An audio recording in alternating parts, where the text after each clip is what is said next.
वक्त के बचाइबो।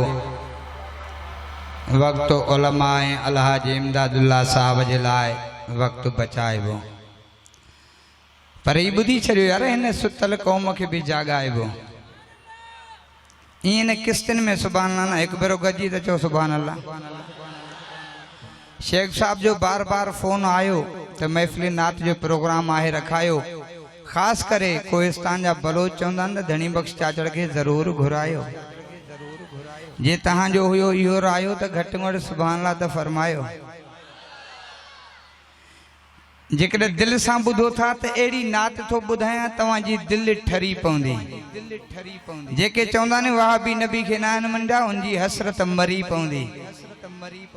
आशिक़े रसूलनि जी वाग मदीने वरी पवंदी।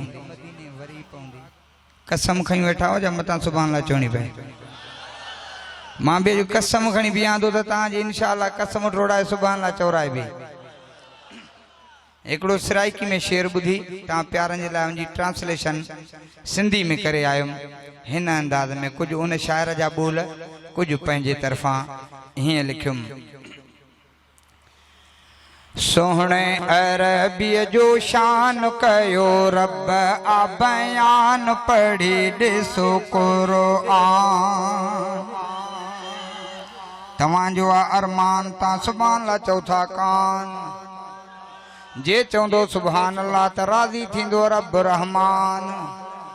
राज़ी थींदो रब रहमान ॾेई छॾींदो जन्नत जो सामान। सोहणे अरबीअ जो शान कयो रब आ बयान पढ़ी ॾिसो कुरान। भले मञे न मजहूल आहे आख़िरी रसूल। भले मञे न मजहूल आहे आख़िरी रसूल। इहो मुंहिंजो आ ईमान सुणे अरबीअ जो शान। सोहणे अरबीअ जो शान कयो रब आ बयान पढ़ी ॾिसो कुरान। नबियनि जो इमाम लिखा ना तूं सुबुह शाम लिखा।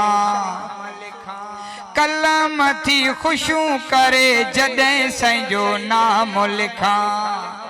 नबियनि जो इमाम लिखा ना तूं सुबुह शाम लिखा।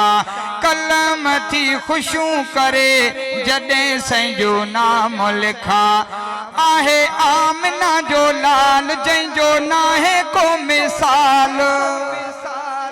आहे आमिना जो लाल जंहिंजो नाहे को मिसाल। जैता जान कुर्बान सुणे अरबीअ जो शान।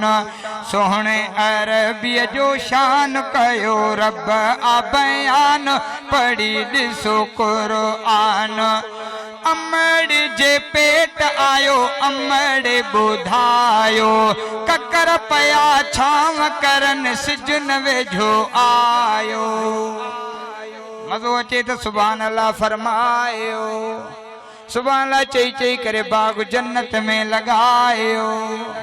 धनी बख्श चाचड़ शेख अब्दुल्ला जे हुक्म ते साल खां पोइ थाणा बुला खान आयो। अमड़ जे पेट आयो अमड़ ॿुधायो। ककर पया छांव करन सिजन वेझो आयो। जॾहिं जायो हुजूर थी पई दुनिया सजी नूर। ओ जॾहिं जायो हुजूर थी पई दुनिया सजी नूर। थी पई सच जी पहचान सुणे अरबीअ जो शान। सोहणे अरबीअ जो शान कयो रब आ बयान पढ़ी ॾिसो कुरान।